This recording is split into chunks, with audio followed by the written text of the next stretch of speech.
Nakita ko tuloy si Kuya Sasa. Kuya Sasa. Shout out to you, Kuya.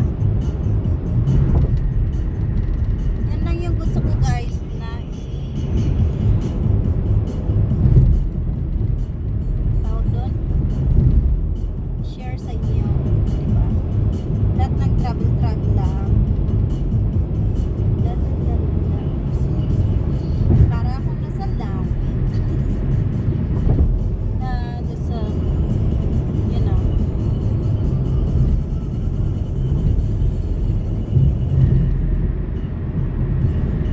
ganda kasi.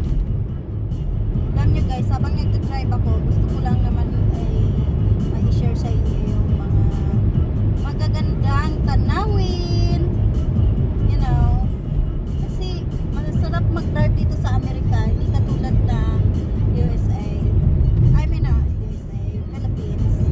Kasi sa Philippines guys, yung mga driver dyan, akala mo, aagawan ng kalsada. Diyos ko, grabe yung mag-drive sila dyan. They don't have any discipline talaga. Dito sa Amerika, hindi naman perfecto, pero we follow the rules, you know. Lalo na kapag merong tawag dito, ambulance. Yung ambulance talaga is one of the thing that I hate kasi ayaw ko kasi ng tawag dito.